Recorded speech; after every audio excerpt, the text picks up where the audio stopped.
Okay, we are rolling. This is the Las Vegas Tri Club course recon conversation. Ted and I, we actually were on another video call.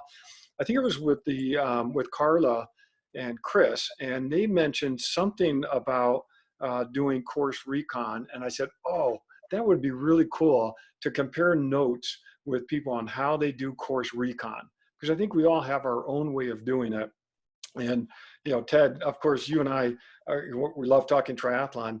Sometimes we have different approaches. And so it would be sort of fun to see how you approach it and how I approach it. Now, I did wear my Silverman 70.3 shirt.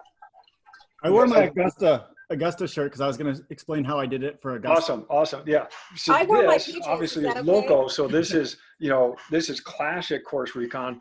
Of course, I was asking my wife where my full Silverman shirt was, but it's hidden somewhere. I have no idea where she's hidden it. So He only has like 100 shirts. So. I know.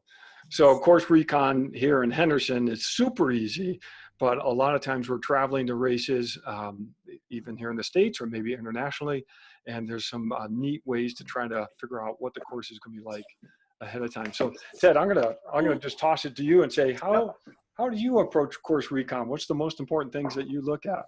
So I think like everybody, I start out with the Ironman website. If I was doing an Ironman race, so what I'm going to do is I'm going to share my screen, and I'll share my. Let me see if I do this. I can share.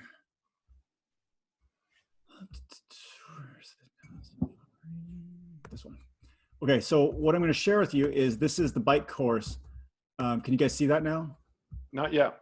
Oh, I wonder why you can't share. And what I'm going to do, I'm going to mute the others now because every time you make a noise, it will show up in speaker view. So you pop up on the screen. Right. So I think I've got everyone muted at this stage. Okay, go ahead. So now can you see my screen? Yep. Okay. Perfect. So the first step I always look at, and I even do this as I'm looking for a race, right? Because one of the things we want to do is we want to recon, at least I want to recon a race that works for me, right? So there's going to be positives and negatives based off of each race. So obviously I brought up this map, but even before I do that, I recon, well, I guess it depends on what I'm trying to do. So for this race, this was last September, I was trying to qualify for the New Zealand race, the 70.3 Worlds.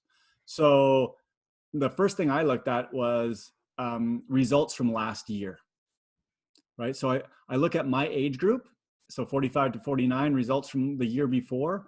And I'm like, okay, yep, I can hang with these guys, right? Like if I look at it and I see, well, it's 415, 420, 422, 423, I in general can't go that fast on any course. Mm-hmm. So then I might consider not, if my goal is to qualify, I might consider not even doing that. And I know that's not looking at who's in it this year, but I look at historical numbers. The other thing I look at is the number of participants in it as well. So obviously a smaller race potentially could have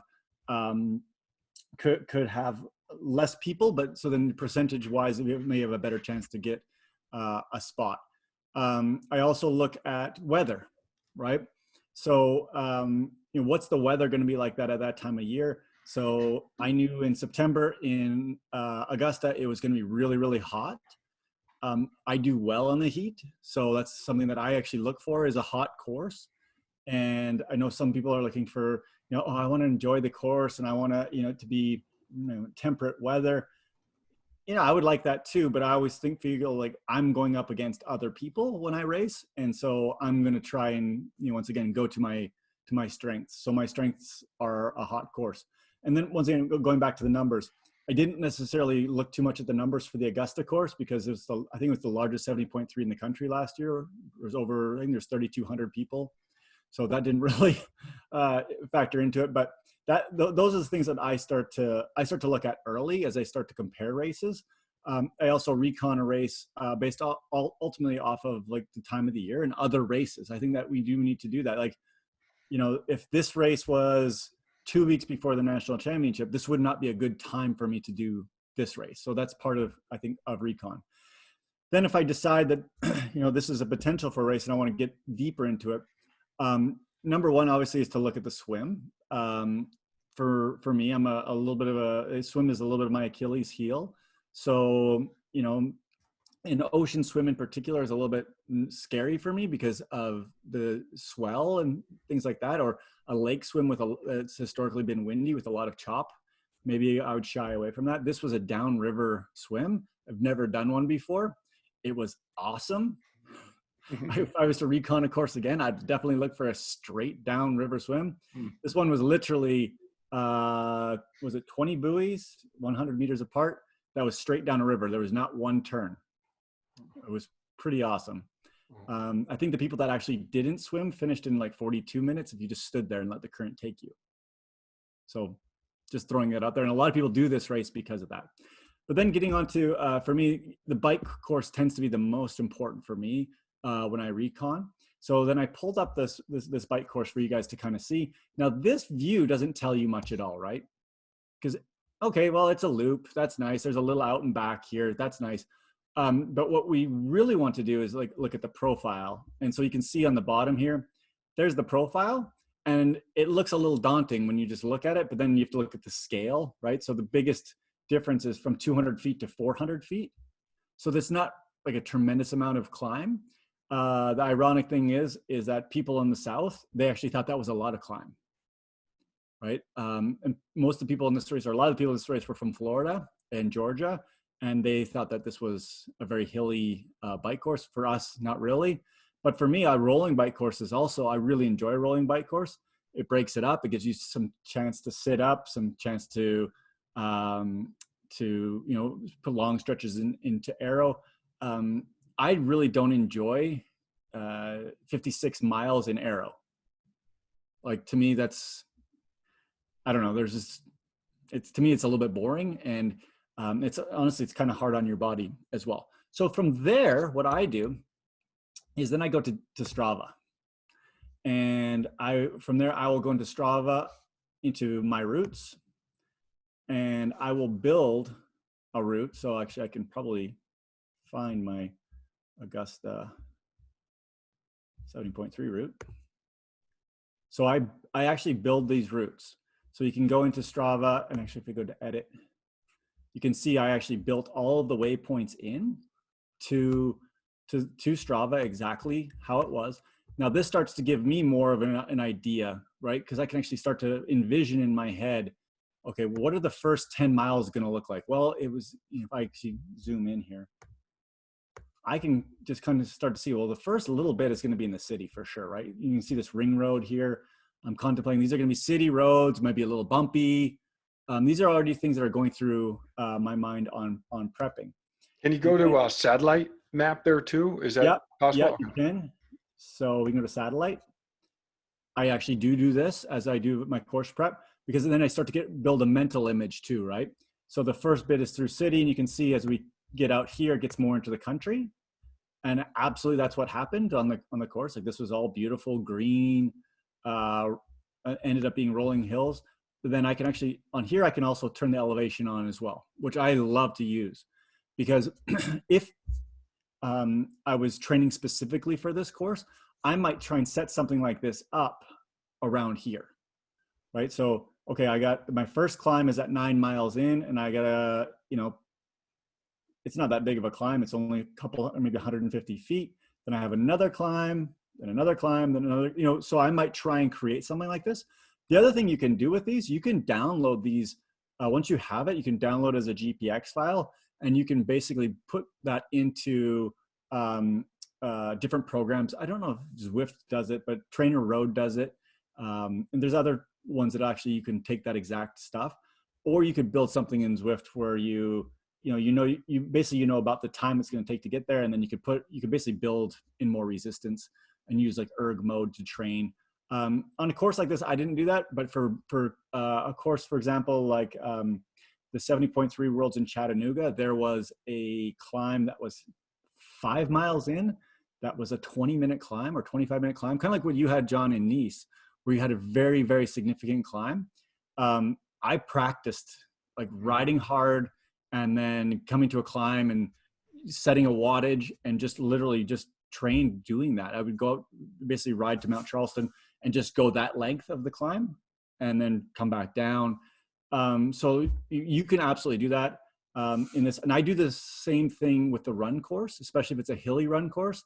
I remember the first time I did St. George, or sorry, the second time I did St. George. I built a map that was near my house.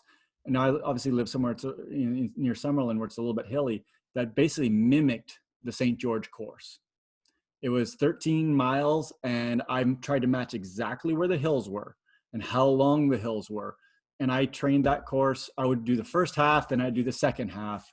And I think as 3 weeks out, I did the whole run, not at full pace, but just so my body got used to the up and the down and the up and the down. So that, obviously all leads into the course recon.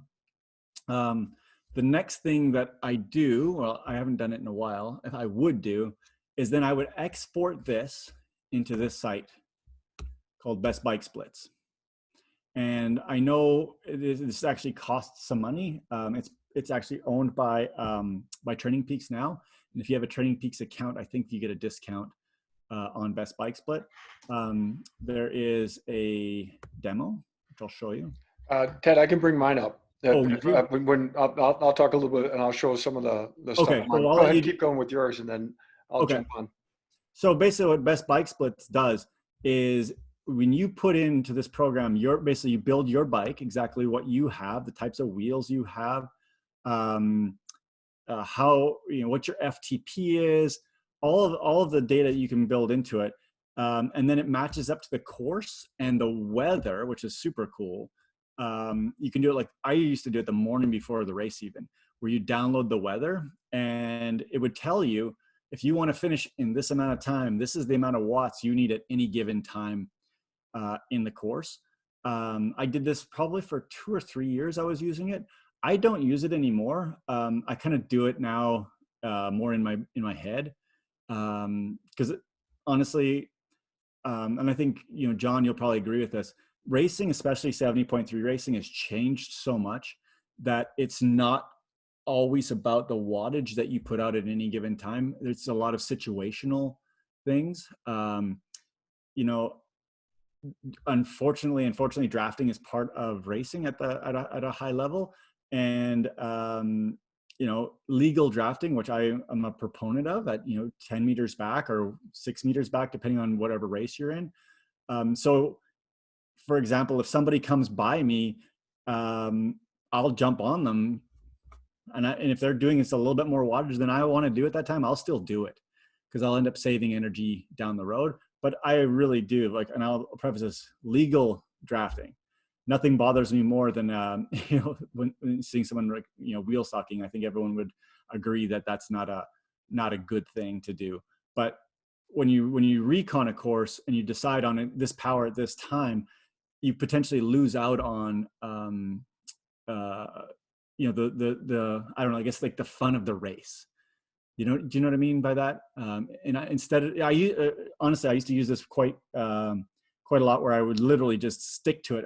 You can actually, this Best Bike Split will download directly onto your Garmin computer, and it'll tell you for the next 1 minute, you need to do this watts. For the next minute you do, or where 2 minutes, you do this watt. I honestly got to a point where I didn't enjoy that anymore. Because I kind of lost track of like the race. I was only looking at my computer and just doing whatever it said. Now, that being said, if it said, you can see here, you're going to finish in 5 hours, and you did the prescription, it was amazing how close you would get. Many times on a half Ironman, I'd be within a minute, like almost always within a minute if I followed the plan.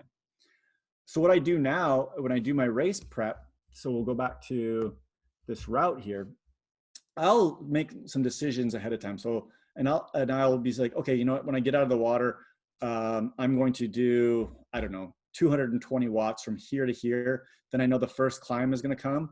And on climbs, I always add about 10 to 15% to my base wattage.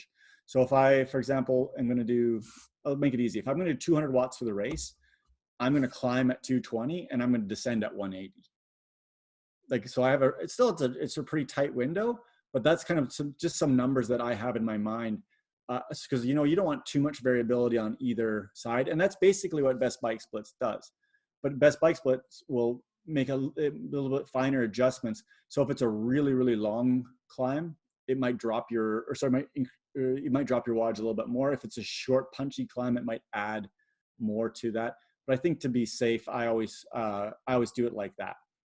And then from there, as far as course recon for a bike, I always, when I travel, drive the course at least. So for Augusta, I got there the race was on Sunday. I got there Friday afternoon. And first thing I did when I got to town was I drove the course. And I actually used my Garmin because I've downloaded now from Strava. You can download this directly into your bike computer. So I actually am driving, one hand on the Garmin, one hand on the wheel, probably not very safe. But the Garmin's actually now, you'll say, okay, turn ahead in this far. So I'm basically using it as my car's GPS to follow this. And that's if, for example, like the race directors haven't put the course out yet. It happened that for this one, I got about halfway done, and then I finally caught up to where they were actually setting the tape up for where the turns were. And so it was actually relatively easy to follow. And then when I'm reconning that, some of the things I'm looking at is, are there any tight turns? Are there potholes around a turn? What's the road surface like in different sections? And then, John and I have done a lot of work with tire pressure. And so, if the roads are really rough, lowering the pressure a little bit more. If they're super smooth, maybe I'll go just a tiny bit higher pressure. And ultimately, those things play a role. Actually, we'll go back to a conversation I had with Laura a little while ago. Even like choosing cassettes on a course. So recon goes into that as well. So, on the rear of your bike, you have different size cassettes that are optional. So on my bike, I have options. I think I have 3 different cassettes. I have one for dead flat courses. I have one for rolling courses, and I have one for courses with like a lot of climb. So for example, like St. George, I have a cassette that is literally just for climbing. For a course like this, I have like more of a moderate cassette. And then for when we raced in Miami later last year, it's dead flat, and you have a very small cassette. So you have a very small. So you have lots of options as far as which cassette you use based off of the terrain. And so before you even go, you can set your bike up with the proper cassette. Now, I don't suggest just switching your cassette out willy-nilly, because if you go, for example, from a climbing cassette to a really flat cassette, you may have to take links out of your chain, and that adds it adds something to it. If you're just moving from, example, an 1128 to an 1125, which is not much difference, usually you don't even have to change your chain, but there's something to, you may have to do some adjustments with that. So if you're not mechanically inclined, maybe have somebody else ultimately help you with that. So then, go to drive the course. Then depending on the course and the advice from Ironman in general, if you're going to ride the course or not matters. So sometimes they'll say, not advisable to ride the course. And I can tell you, like on this course, if I can move this, wrong way. In the beginning, in the town here, it was lots and lots of traffic. And this was a highway in here. Let's go back to the last one. So this was a highway in here, and you wouldn't want to just go ride it. There was not a good bike lane, was not necessarily a good shoulder. But when you got out into here, it was nice and comfortable. And I would have ridden that had I been able to. Ultimately, I was staying down here, and so this is kind of interesting. I'd never been to South Carolina before, so this is South Carolina over here. So I rode my bike to South Carolina just because I wanted to, and I actually rode where they used to have the course, and mostly because they advised people not to ride it. And then Saturday afternoon, I actually went and I drove this one more time. I like to do that. It kind of sets my mind at ease. One of the things that I think we all deal with is the stress before a race of not knowing, especially if you've never been there before. And the more things that you've prepared and you have in your brain, I think the better it is for you. Okay, so then course recon for the run. So Now, before we jump to that, oh, let me, yeah, because I wrote this down and yeah, I go ahead. know we've talked about this too. Driving versus riding. I know we always prefer riding. Yeah, What's interesting, and I try to caution myself whenever I drive a course, is driving the course always looks a little different than when I'm riding it. always. Because the hills don't seem as big, the turns don't seem as tight, or maybe seem tighter. And so I always prefer to ride even sections of the course. Yeah, But if I can't ride, drive it. yeah. Oh yeah, I would always prefer to ride it. Mhm. And ultimately, what I would have preferred to do is ride this the week before, Yeah, yeah, right? Because I don't want to get to a race course 56 miles and ride 56 miles on a Friday if I'm racing on Sunday. Like, to me, that's tapering time, and I want to. But I would, if I was to do this again, I probably would have ridden from 10 to 40. hmm And just did a loop through there, something like that. But yeah, you're right, John. I absolutely would prefer to ride it, because you're right. Yeah, and even like you'll be driving along. Oh, this is a kind of a bumpy section, and you get on your bike and it's not bumpy at all. Just the way Exactly. the bumps were in your car. hmm I think it should just be deceptive in the car, and I think I think it's good that we got to drive it, but Yeah. yeah, it's And always. another thing I would say when you drive it is drive it slow. Mm-hmm. Yep. Right? Like your goal is not to do the whole course as fast as you can. hmm Like spend an hour and a half. Like plan an hour and a half or 2 hours to do it. The other thing I like to do on the course is I like to stop at some of the critical turns. So, for example, on this course, it was this one right here. This was a downhill, off-cambered turn. So the road was kind of falling away, and then this was a tight little hill here. So I actually stopped, got out, and kind of walked it a few times, because I knew that was going to be a critical turn, and it turned out being a critical turn. Yeah. All right, John, do you want to talk about best bike splits a little bit before we go into running? let's get your run, and then I'll jump in with some stuff too, and throw up best bike splits then too. Okay. Or do you want Let's to hear talk? Are you sure you could talk about maybe how you want to do your bike? And then, Yeah. So okay. Well, all right. Then we're jumping the run. All right. So let me go back to you started with picking a race. The way I pick a race, Laura picks it, and I say, okay. so what you're trying to tell us is your strengths are your strengths, and it doesn't That's matter. right. That's right. But if I do have to pick a race, I agree with you. A rolling course is better for me than a course that's flat, or a course that even has a lot of climbing. I'm actually at a disadvantage with a lot of climbing, but a rolling course, I think of Louisville as rolling. St. George for a little bit, it's actually a pretty good course for me, because it has some steep climbs, but it's also got a lot of little ups and downs, which is good for me. So, but yeah, picking a race is really built around what both Laura and I want to do, and maybe some friends if we're trying to do something together. All right. So then the other thing I do, and I know you do this too, is I download the athlete guide, read it. We print it up when we're traveling to a race. We'll take it with us. We'll each read it, because we'll travel together and compare notes. And a lot of it's cut and paste boilerplate type of stuff, but every now and then you pick up some useful information. We also, like you, do a schedule. So we try to identify prior to getting to the location when we're going to do our course recon, whether it be the swim, the bike, or the run. And we try to schedule that out as best as possible, trying to minimize the number of decisions we need to make when we get to the course location. I do a lot of the same things as you with maps, although what I do with my map, let me share my screen. Let me pull that up. What I do is I actually like to print up the maps onto a PowerPoint slide. I print this up. I'll print up several versions of it, or several copies of it, and I just post them all over the place.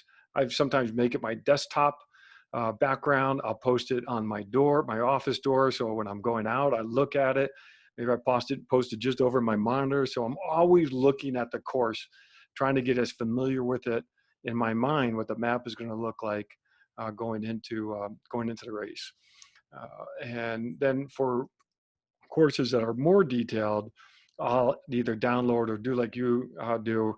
You really look at the detailed maps. This is Norseman, had no way to course recon this ahead of time. So trying to do as much with maps, get this in my head in terms of where the hard parts are going to be, where the turns are going to be, the lay of the land, just getting as comfortable with the course as possible so it doesn't take me by surprise. And so then best bike splits, you introduced me to this as well. And I have done this. I don't do it as much, but I do play around with it. And I try to get a ballpark figure of what's going to happen. You know, here's some different races that I've put in here. You know, Nice, I remember looking at Nice and saying, why is Nice going to be 253? I don't understand that. Well, come to find out, it just had that humongous hill in it. So the neat thing about best bike split, it is a paid thing. So and neither of us have any content or any relationship with them. Is you can do your time analysis here. So you can change your CDA, your drag force. You can change the power that you want to sustain, your weight that you're going to be, and this would include your bike weight. Oh, actually, no, I think this is rider weight, Ted. You right? And I think it for the bike that I have, it then adds on the bike weight. I think that's how it works. And then your rolling resistance, which is tire selection. And so what's neat is you can say, well, maybe I'm going to have a good day, and maybe I'm going to go a little bit more wattage. That's just 5 watts. That's that. By changing that, it gives me a total gain in time and a new estimated time. I said, okay, well, maybe I'm not going to be able to sustain 220 watts. Maybe I need to be down, closer to maybe 200. Here's 198 watts. That increased my time and my total time lost. And these graphs are just adjusting for the new wattage that I'd be trying to sustain.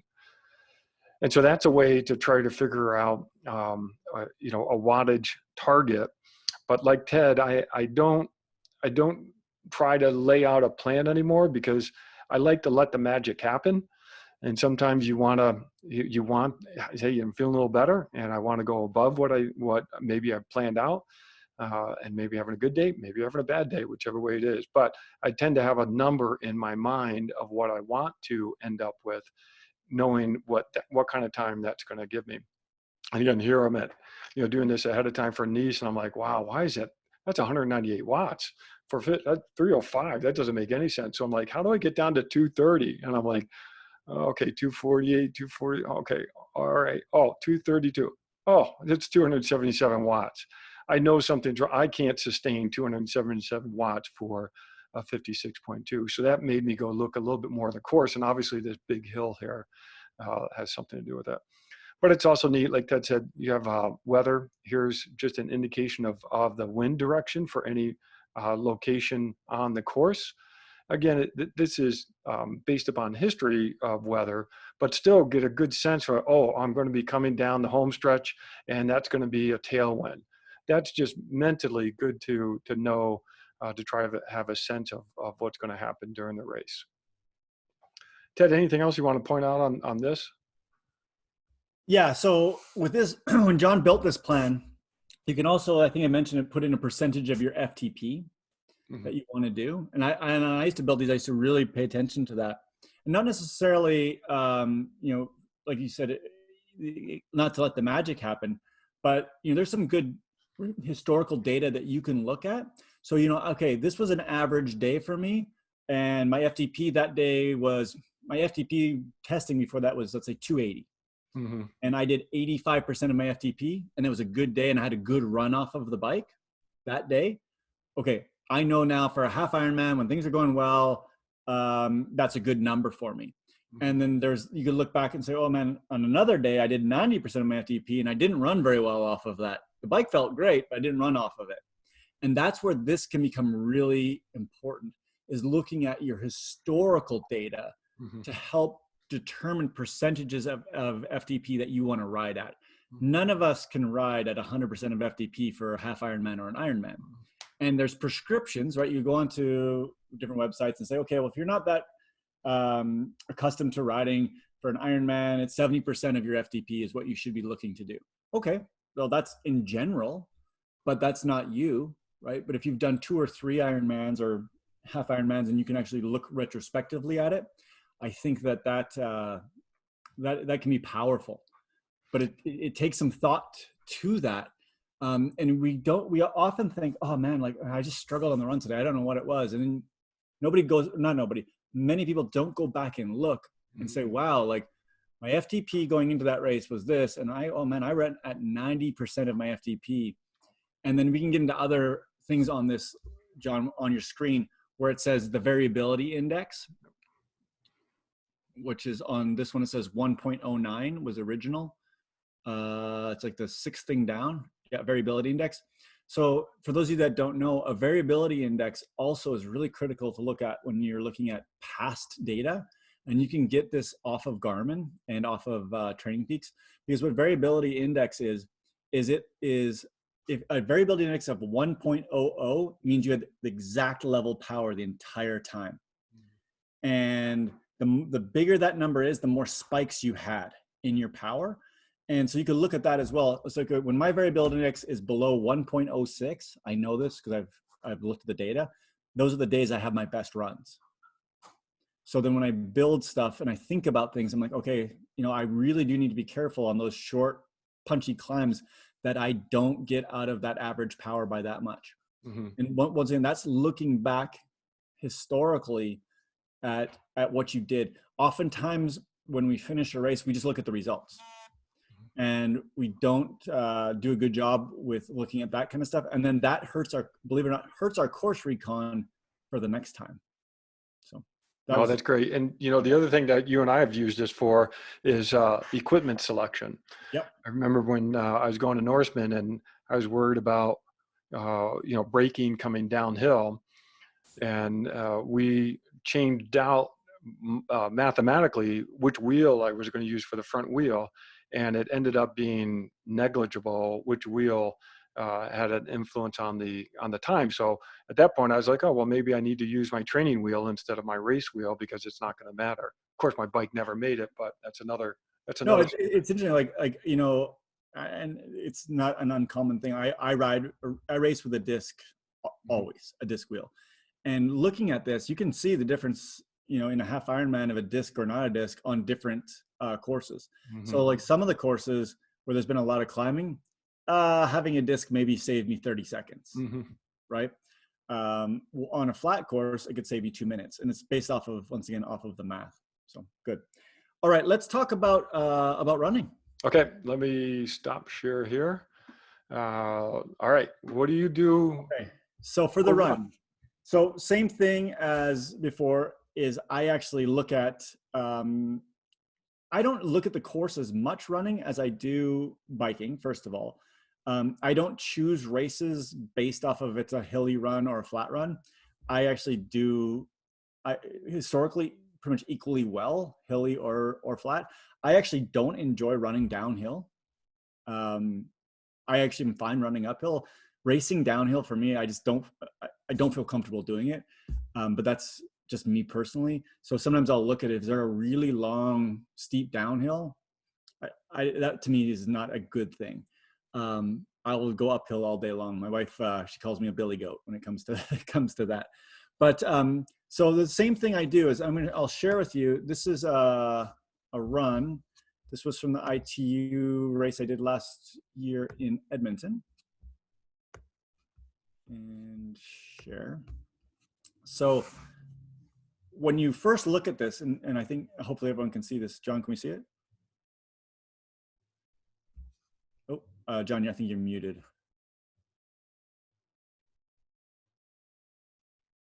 But the spacebar trick didn't work. Yeah, I can see it. Okay, so when you first look at this and look at the profile, it looks pretty bad, right? So that's another thing you can't trick yourself, because the difference between this and this was like 50 feet, right? But so that's the other thing to look at when you build these things out is don't get necessarily freaked out by the course when you build it. So this one was in a park and relatively flat run. And so I was like, well, you know what? I really on this one would like to see a little bit, you know, what this is going to look like. I'd never been there before. So once again, thinking about in your mind. So there's a few options for this. So the one I just pulled up was this one it's called GPX Hyperlapse. So you can actually download your GPX file. So from Strava, download GPX, and it'll actually build for you. Should start here. This was literally from Google Earth or whatever. This was the run course. Okay, that's pretty cool. I have not done that. So now, beforehand, I have it in my mind what this is going to look like. Some of it's side views, but now, like, honestly, and this is exactly what it looked like thinking back in my mind. That's awesome. And so, yeah, it's just, I don't know why they're taking pictures of that guy, but just put in my brain a little bit of like what it's going to look like. Do you know what I mean? No, that's great. But I do have to add a funny anecdote to the 50 foot. I remember when we went and did Ironman Boulder, and we reconned the run path, and one part of the path you go under a walkway and then you go back up, and we said, oh, that's the hill. And, you know, when we were fresh, it didn't seem like much of a hill, but at mile 20, I walked that little riser. So. Yeah, no, and that's the other thing. So obviously this course was flat. And honestly, I just want to show you something because I had this one built with this hyperlapse before. And I just want, you know, to share that. And I've done this before. You can even do this with bike courses as well. There's lots of different programs that will do this. Hyperlapse is just a free one that I've used before. Honestly, it's probably not the best one. There was one I used to use that was in Google, but I don't think they have it anymore. It was actually embedded in Google Street View or something like that. And I have to find it again. Oh, this is great. I'd not used this. I'll definitely use this. So like you said, it just kind of puts your mind at ease. Like, you know, when you're, you know, a couple nights out and you've never been there before, what's it going to look like? Mm-hmm. You know, Yep. What's, you know, how wide is the road? You know, there's gonna be a bunch of people on this. Is there room? Is it going to be tight? You know, one of the funny thing is these puddles, I still remember because one, they were bigger and I had to step in them and my feet got wet. And I'm like, oh man, that's funny that's still there. But, now, do you also go to YouTube? I know I've gone to YouTube on occasion. Yeah. Sometimes people will actually post, you know, and race directors oftentimes will post video. You rarely see video of the run though. Yeah, that's true. You a lot of times see video of the bike, but very rarely do you see the run. And for me, like, just it kind of is like more of a mental thing for me. And then as far as like the recon, if I can't run the course or jog a little bit of it, like if it's a short, like this was an Olympic course, you know, maybe if I got there a couple days before, I would jog one lap of it, you know, as just, but I didn't. We literally drove up the night before, raced the next morning. I'd literally never been here before I raced. You know, like their package pickup was the morning of the race, which was awesome. So, you know, sometimes you have that ability. But the one thing I do is, if possible, I bike it. I always try and bike the run course the day before. I really think that is a critical thing if you can. The other thing I try and do, and I think John, we've talked about this before, if you can get a place to stay on the run course, even better, because then, you know, you can take your morning walk for a coffee or whatever, and you're walking on the course. That's always a really great thing to do. And then if I'm in a city that the run course is on, if I'm going to the grocery store or whatever, I'll try and go that way. Right, the more time. I can remember we were in Mont Tremblant, and I know you guys were there last year, and we stayed a little bit off of the course, but we stayed of downtown or the town, but we stayed on the course. And so every time we go somewhere, we drive the course, the run course. And I think you remember how hilly up and down that course was. And so you just kind of had that mental image in your mind of what it was going to be. Because when you're running, at least for me, especially if it's a hilly course, there's a lot of mental anguish, right? Because, you know, coming up in the next K or kilometer, there's going to be a big hill, and you start thinking about that a kilometer away, and it's like, oh, I better slow down a little bit because it's going to get hard. And I think that the more you have in your brain, I honestly think the better. I don't want to be surprised, and I can kind of work these things through. Okay, well, yeah, in a kilometer, I'm going to have this big climb, but I also know once I'm done that climb, I've got a 500-meter descent. That's going to be, easier physiologically on me. Or you start to basically break down the course in your brain. If it's a 2-loop course, it's like, okay, well, I know when I get to this point, I'm at 25%. I know when I get to this point, I'm at 50%. And I play, I don't know about you, John, but I play math games in my head all the time. Mhm. Like that's how I get through a run. I'm always playing math games. Well, you know what? If I keep this pace up at this point, I'm 40% through. That means I have this many more miles to go. I have this many more kilometers to go, and I'm going to be able to do it in this amount of time. And then I always trick myself and lie to myself, right? And I was like, well, if I slow down, then I'll be out here longer. And, if I slow down to this pace, then it's going to take me this amount of time. So I might as well not slow down. But the more before you get there, as far as the recon, the better it is. But I definitely don't spend as much time doing run recon. Mhm. The one thing I do, like I said, is I will build these courses around my house. Mhm. Right. So like this course in Edmonton, I knew was very, very flat. So like the training leading up to it, I did a lot of flat running. And around where I live, it's actually not the easiest place to just get 10K flat. Yep. Right. But you want to prepare your body for what you're gonna race. So if I just was doing a bunch of hills, it's probably not going to be the best to prepare for this race. Well, I agree with you. I probably do less recon for the run, but I've also learned that I need to for myself, just to mentally get me ready for it. Yeah. Because the times that I haven't done it, I would, go and I'm like, wow, I really thought the turnaround was going to be a lot sooner than it actually was. And now, anytime you start having doubt or you start questioning, it starts to take away from race performance. Yeah. And so I've learned that I need to get through as much of the run course to check out every little part. And if I'm really trying to race it hard, I need to really be familiar with it. So that's what I like this for, is being able to do that even online ahead of time. Yeah. Well, and I think that if you read anything in sports psychology, and I've read some, not too much, but I've worked with lots of sports psychologists, not personally because I don't have that kind of money, but with the teams I used to be an athletic trainer for, we always had sports psychologists. One of the things that they said is if you can get any kind of doubt out of your mind, and the doubt can be not knowing where you are. So when we used to work with the high-level soccer teams, the really good teams would always go to the stadium the day before and just do a walkthrough at the stadium if they could. And even if they couldn't get on the pitch, just go to the stadium, go to the locker room, get all of the little intangible things out of your brain that cause potentially mental anguish. And the more you can do of that, the better you're going to be. And, I'll admit it to all of you. Like I struggled the night before a race sleeping, and I've noticed I struggle more when there's more doubt and more like loose ends, basically. And if I feel like I've checked all the boxes, and so one of the things I do is I have like these huge checklists of things. It actually does help me sleep a little bit better. But there's been a few races, honestly, huge races where I literally have not slept 1 minute the night before, and that's horrible. Yep. No, that's true. So I actually want to go back to the staying on the run course. Yep. I'll again, just to give a little anecdote, a disadvantage of staying on the run course is you run by it.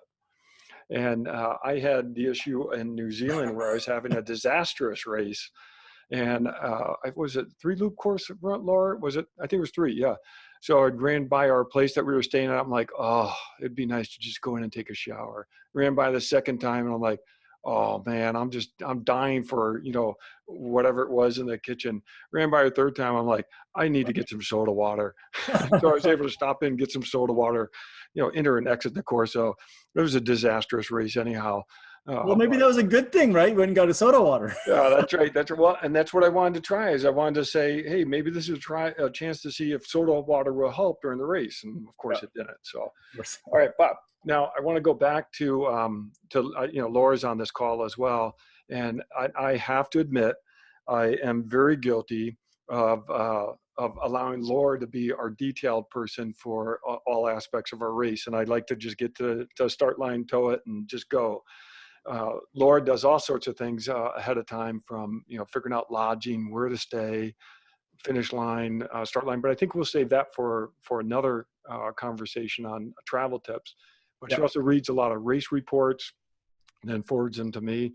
Laura, I want you to sort of jump on and maybe add anything that you do course prep wise. Or for both John, before she jumps on, I'd like to add with those course race reports. I've done that too, and sometimes it can really be a negative as well. No. You know, because a lot of times you read people's race reports and like, oh, it was so hot, it was terrible, it was like a death march on the run, Mm-hmm. and then you start to build those things in your brain as well. So you got to be really careful when you read race reports. I like to read race reports of pros because they tend to be, they don't usually put it if it was bad. It's just throwing that out there. That's how I do it. That's great. Yep. Laura, what do you have to add? You gotta unmute. I don't know, you know, a race recon, it's been an interesting thing that's morphed over the years for me. I mean, when we first started racing, I was terrified, and I didn't do a very good job, and I didn't know to race recon really. But as I became more experienced, it really was a powerful tool to just help me prepare. And the more races I did, I'm at a point now where there isn't anything that hasn't been thrown at me. It doesn't faze me. We've experienced extreme heat, cold, wind, rain, incredible amounts of rain. And so that helps with, just experience will change how you race recon. But if I could go back and do things over, I would wish I had known this information. I wish I had spent more time looking at a bike route, driving it, and really taking it in. I didn't really know what I was looking for when I was doing race recon first starting out. Same thing with the run. The run was like, oh, well, but I really think it's a powerful tool to, like you said, just reduce the doubt. When you know what to expect, you're like, well, this is going to happen. But I'll add, I think what's nice, like when we travel to a race, we each have a little different approach to prepping race week, and you're very relaxed about course recon, and I think that plays to your strength, and that you don't tend to obsess over the course at all, and you're just ready to take it on, whatever's thrown at you. I approach it differently, and this is why sometimes we have to schedule things out, because I'm like, no, I need to see the course, I need to be familiar with it, and so it's just a different approach. But I think we'll cover that in travel tips too, how you travel and race with a group or a spouse or a significant other. Well, and your goals and my goals, honey, are very different. So, and we've been able to mesh together which is impressive actually, because my goals are not to win my age group, and they are not to do a specific time. I'm there for an experience and to push my body as hard as I can. That's a different goal than what you have. So I understand why you need certain race recon that you do.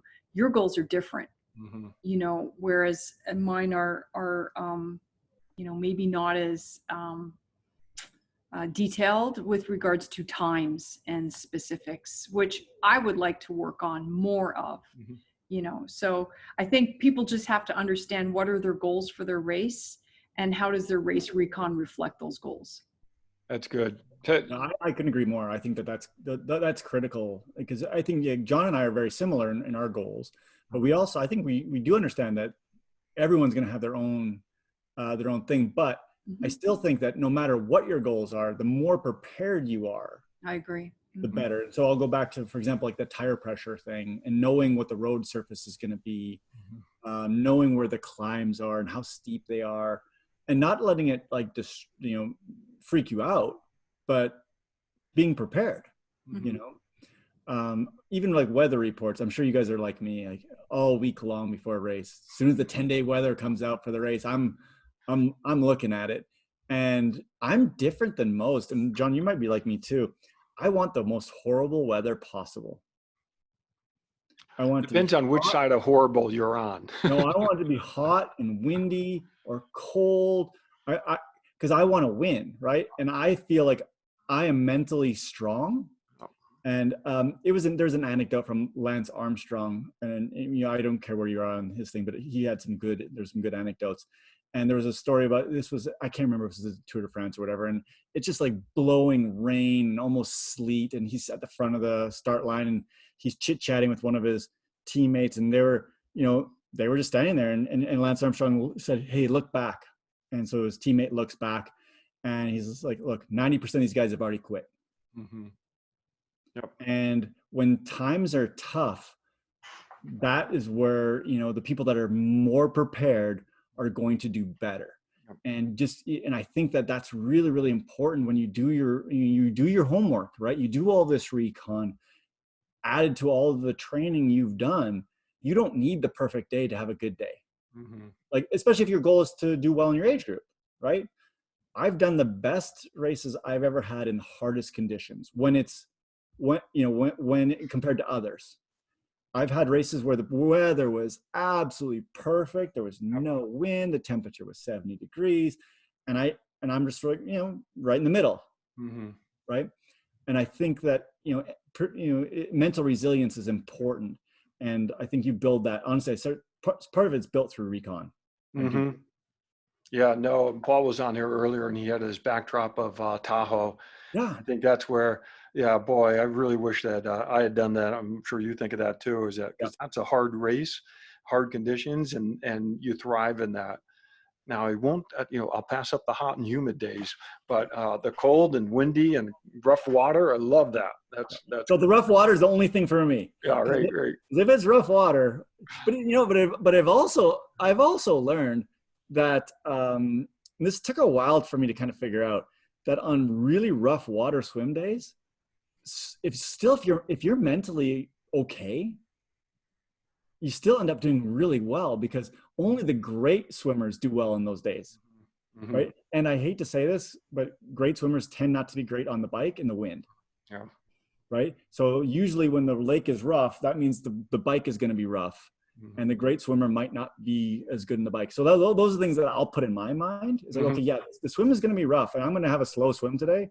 But when we get on that bike, I feel really comfortable on a windy day in the bike.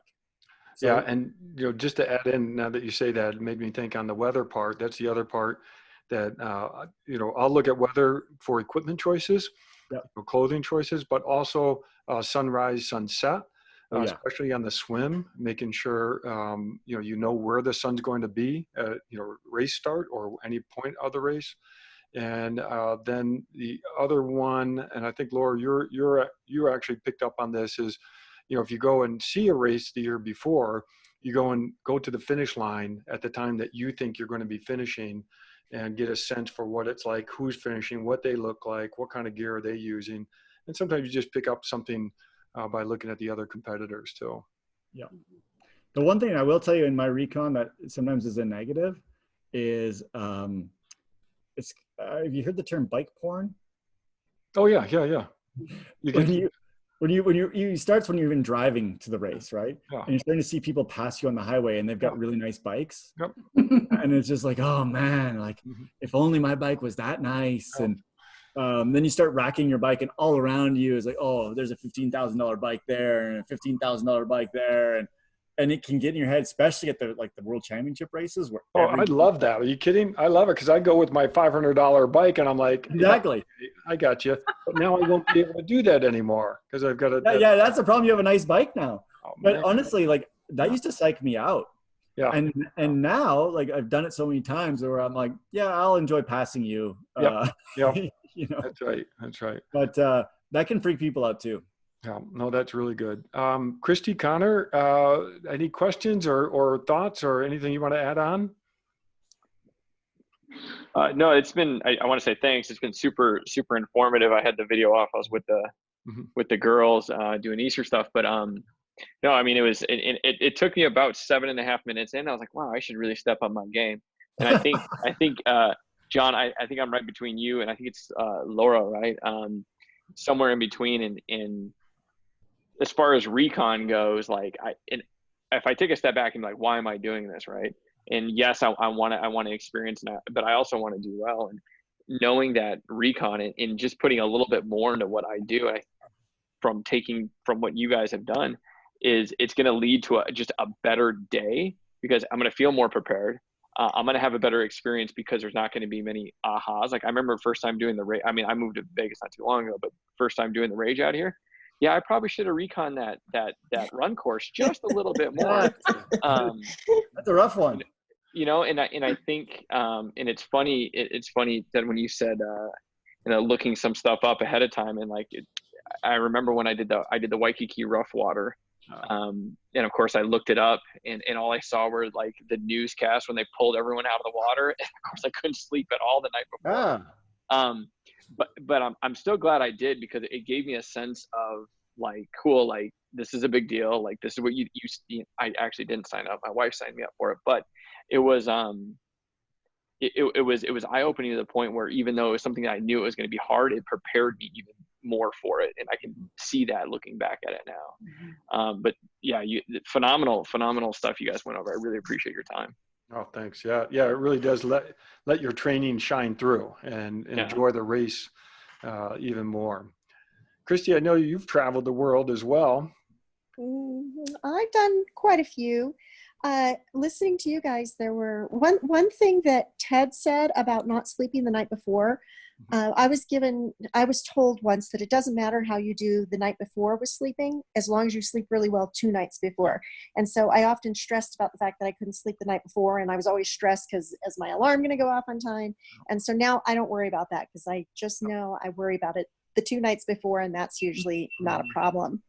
Some things that I wrote down, I can't remember if you guys said this or not, but getting advice. Some people really get overwhelmed with all the Facebook stuff, but I join every Facebook group I can, and they all have different things going on. And so like for the St. George one, I was on 3 different St. George Facebook pages, and one of them was, they said, hey, I'm going to be going out this weekend and doing race recon and actually running the course. And it ended up, we had 20 of us that ended up going out. And it was great because, one, you're sitting there with all triathletes, you're people that have done courses that you've done and compare them to St. George. So just as much communication as I can get, I want to get. But also that builds a lot of excitement for me. And that excitement really pushes my training. And pushing my training is then going to help me better on race day. Also, I get advice. Once I get there, I try and get a lot, because when you're at the expo or just walking around and you're talking to the athletes there, you'll often run into people that live there, so they know the course really well. And for an example is when I was in Cozumel, I was talking to a woman and I said, I've never done an ocean swim and I'm scared. I'm really comfortable in open water, but I don't know how I'm going to do with the salt water and everything. And she said, when you get into the water, swim out 50 yards and you'll catch the stream that goes through. And she was right. Everybody else was swimming, really close. They didn't want to go an extra 50 yards out. And I just kept getting into that, what do you call it? Jet stream or whatever. And I'd get out of it, and then I'd see people to my right, a little farther out, and I'd say, okay, those are the people who have swam here before. They know that's it. And I rocked it on that swim because I was able to find that current. And then I know there were even people from Vegas that didn't finish and were pulled from the water because of all of the jellyfish stings and because of the waves coming in. So they were closer to the waves. And that's something I had no experience about, didn't know about, but because I talked to everybody I could, that helped a lot. Another thing that I do, which I don't know that it's race recon, but I print out the elevation chart for the bike, and I print it out really, really small, and then I tape it on the front of my bike. If I can, maybe a week before, and I just start getting used to the up and down. But then when I'm on the course, I can say, okay, I'm dying on this uphill, but look at how long of a downhill it is. And so, you know, on a 70.3, you can kind of memorize that whole thing. You kind of know it all for a full, but just knowing that I've got this up going and then the down's coming, and knowing that, all right, I've got to save a little bit of energies for this, that helps me a lot. And then the other thing that I do is I either will write down my goals on that little sheet of paper. So I want to hit this mile by this time, or I write down my cutoffs.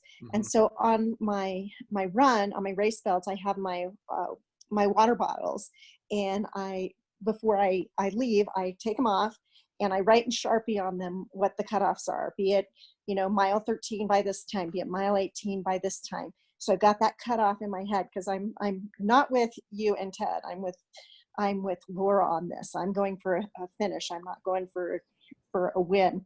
And I really need to know those cutoffs. And then also when we're doing it, I can tell people, you know, we're 2 miles away and you might need to pick up the pace a little bit. Because a lot of people, I remember when I did Coeur d'Alene the first time and I didn't finish, we were going past each other and saying, I think we're close to the cutoff. I think we're close to the cutoff.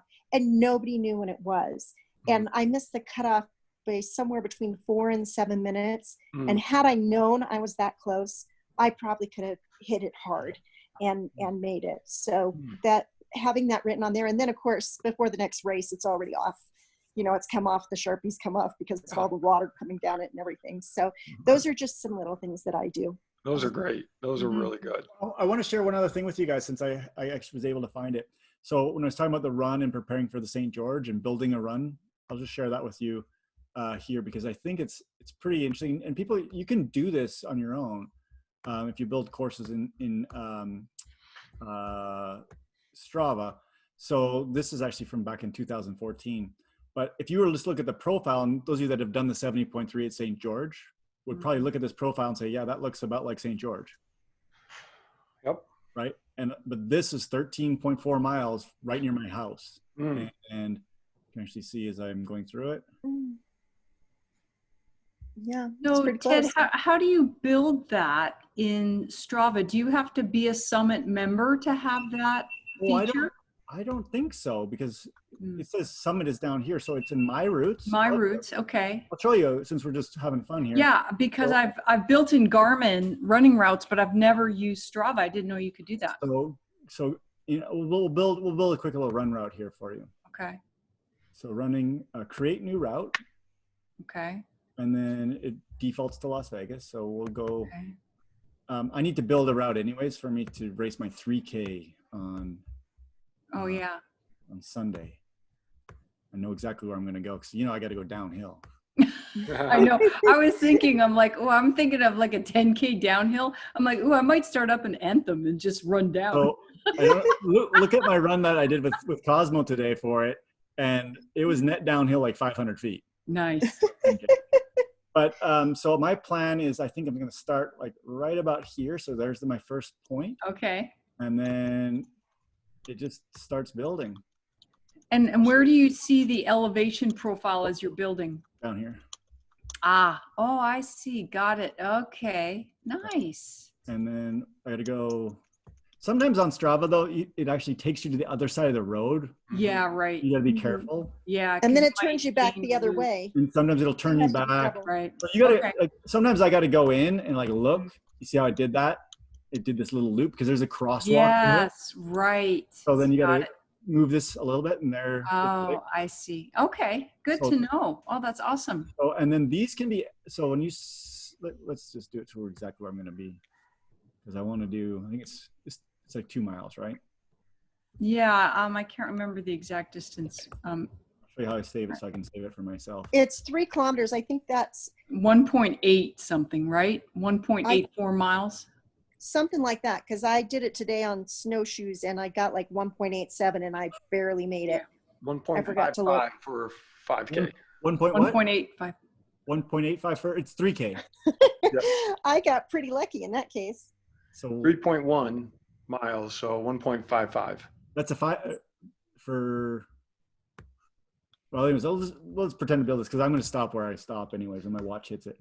So then you go to, so obviously I can see the profile. Mm-hmm. And then I just press. Oh, save. nice. And we'll say this is going to be my 2-mile downhill. You can make it private if you want. I always mostly leave them private. Sometimes the big races I don't, because I don't want people to steal all my hard work. Then view my route and give you the route. And it's interesting because it also shows the segments that are on the route. Oh, nice. Oh, That's nice. awesome. So if you want to know when the segments are, and then you can export it. And Christy was actually asking me, so I'm going to export this as a GPX. Yeah. And what are you going to do with the export to your watch or something? I'm actually going to put it into this. Well, yeah, you can put it into your watch. Okay. But I'm going to use GPX here, that hyper laced. Yeah. Christy asked in the comments about this. So then I'll take the GPX file and I just bring it over and it'll do its little magic. That is so cool. And there's no charge for the hyperlapse? Free. It says actually connect with Strava. I didn't even know that. So it looks like I can connect directly with Strava. Wow. Oh, nice. I didn't even notice that before. So we'll let that do its kind of its magic. It's taking a little Ted, bit. while it's doing that, I've been using Map My Ride, Map My Run for almost a decade now. So I have lots of routes in there. Yep. And now everybody's switching to Strava. And I didn't like Strava because all it gave me was the little segments. I couldn't follow the routes until now. And so I'm wondering, should I switch over? Are there benefits for me to switch over? I don't know. Other than things like that little sign said. Yeah, I don't know Map My Ride that well. So I can't say. I mean, I've used Strava since 2012, I think. So I'm really familiar with it. And, I even paid for the summit stuff because I get a lot of like the power data on the bike off of that. And seems like everybody's on Strava. Yeah, I treat Strava as like Facebook for endurance athletes. Yeah, that's what I do too. So, but now routes are new on Strava, aren't they? No. I've been building that route I showed you, the last one I showed you, from the St. George one. That was 2014. I built that. Well, this is off topic, but when I'm going to a new town and I want to find a route. Oh, I forgot to show you that. Yes, I'll show you the thing you can do. I haven't been able to find those on Strava. I end up finding them on Garmin or on Map My Ride. So I'll show you how to do that. So there's a few things you can do. The first thing is on your My Route. So if I want to, let's say I'll build a new one here. I know we're kind of jumping around here, but so create new route. We'll do a run again and go close to where I am. And then you can actually turn on the global heat map. Okay, so the darker the color is where people run more. Okay. So then you can actually build on top of this. So you can do this in any town. So if I was to, let's say, to come from out of town, I'd be like, okay, well, obviously a lot of people run over here. So that might be a good route. Do you know what I mean? Mm-hmm. Or, oh, a lot of people run around this park. That might be good. Oh, I see a lot of people run up this road. A lot of people run, and so I build like that. And then you can switch to, I think, cycling as well. So this is the cycling heat map. It's a little bit different. The only thing will it build a route for you? Well, you can because you go up here, it says use popularity. Uh-huh. Okay, so let's say we're going to go from Palo Verde High School, so where we swim. Mm-hmm. And so I just put a start there. And let's say I want to run all the way down to the lakes here. And I just click the next one. Oh, there you go. And it builds it for me. And that's the most popular route based off of the heat map. Oh, okay. To get there. That's nice. I've been using Garmin for that because you can say, I want to start here and I want to end here and I want to have uphill and I want to have 70 miles. And then it will create a little route for you that's the only thing I would caution you on is, so you can see how the strip is loaded, right? Yeah. That's because of the Rock and Roll Marathon. Okay, because it doesn't tell you how spread out. Okay, that makes sense. If you go to a city and it's a big city and they have a big city marathon, you'll like, for example, several of you I know have run the New York Marathon. You can't run on some of those roads, right? But the heat map will go off of that. So you gotta be a little bit careful with that. I wish they could toggle that off somehow, but they don't. All right, let's look at our hyper. Another race recon thing I've done, because I travel so much, is I will contact people from Flip it over. I'll contact people from a different town in their tri clubs, and I'll say, I'm going to be doing this race and I need to get a 100-miler in beforehand. Does somebody have a 100-mile route in Denver that you could suggest for me based on that? And people have been great. I've had that in Denver and I've had that in different parts of Florida. We like to share that stuff as triathletes. Oh, and I do that all the time. They're really great. We've done that. Several people have posted their town on the Facebook page, and I'll send them a route. John and I have worked with a few people from the bike industry when they've been to town, and they've asked for a route. When Laura Siddell was here, I built a route for her group, and I do that for people all the time. I've built so many routes for people to come to UNLV, because we'll have different students or faculty members. Oh, I got a bike, I want to go. I'm like, let me build you a route, because I can do it and I can send it to you. And you don't want to take what looks like the normal one. Exactly. Yeah. We should do our next conversation on Route building platforms. I think that'd be really neat. I want to wrap this one up so I can hit stop on the record, because I want to post it on YouTube. Stop it up. This has been really fun to chat with everyone about these different tips. And Ted, it's great to see how you approach it, and some things that we share in common and some that we do differently. And that's good. And it's fun to hear what other people are doing.